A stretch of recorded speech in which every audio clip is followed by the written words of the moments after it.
Good morning, aspirants. Welcome to my channel, Knowledge with Rahul. In today's topic, we shall be talking about certain intergovernmental organizations and international organizations that form an important syllabus in our examination. The first thing that we should be discussing upon is the Indian Ocean Commission. The Indian Ocean Commission, formed in 1984, is an intergovernmental body consisting of countries along the Western Indian Ocean that includes the island countries of Madagascar, Comoros, Mauritius, Seychelles, as well as the La Réunion, which are nothing but French overseas territories. India recently was admitted as one of the 5 observers. That also includes China, European Union, Malta, and the International Organization of La Francophonie. The International Organization of La Francophonie is nothing but a representation of all countries where French is one of the mother tongues.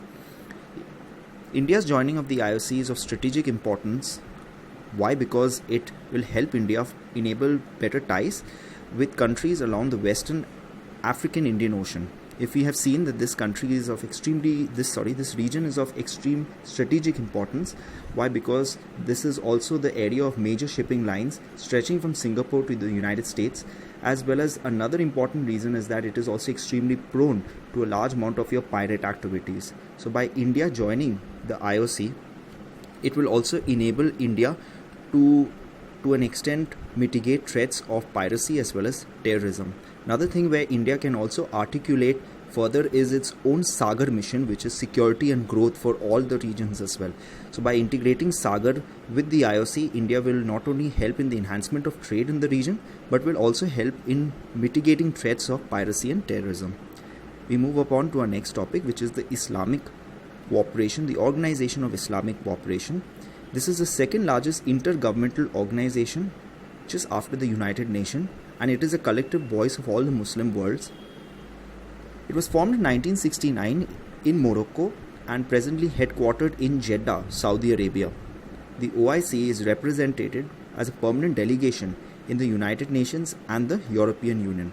However, despite India having the third highest Muslim population in the world, accounting for nearly 10.3% of its overall population, India is still, however, not a member of the OIC. Despite repeated calls by several of its members, including the likes of UAE, Saudi Arabia, as well as Qatar, calling for India to be its members, it has been blocked by Pakistan as well. Moreover, the reason why this OIC has gained so much importance in recent times is because of Sushma Swaraj being invited as one of the speakers to the delegation when the meeting was last held in Saudi Arabia. So it is extremely important for India to engage overall with the OIC, because it must keep in mind that it also has a sizable Muslim population present with it. Our next topic that we will move forward to is the Ways and Means Advances.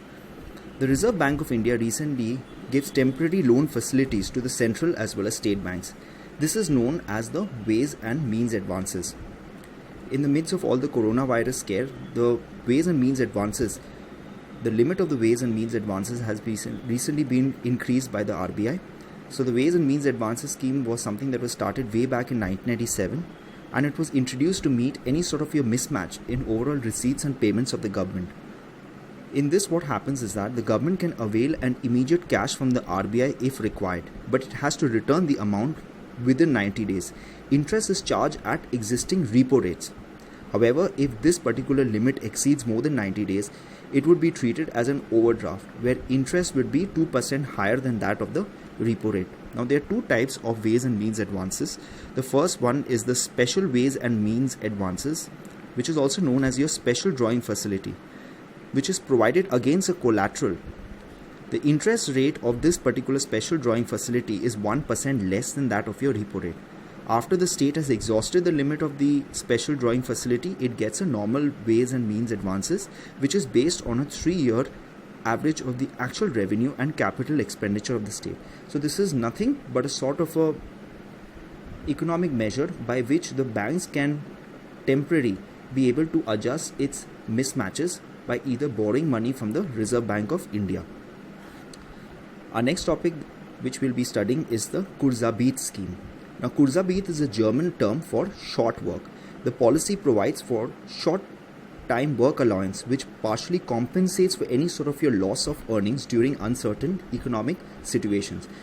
Because of coronavirus, there is also the situation of large amount of your jobs being cut, moreover staff being laid off. So the purpose of studying this is to ensure that companies look upon this particular scheme where they can actually help not only companies but even government, where they can actually help these laid off workforce by giving them a short-term allowances, so that it can to an extent partially offset any sort of your loss in earning during this period of time.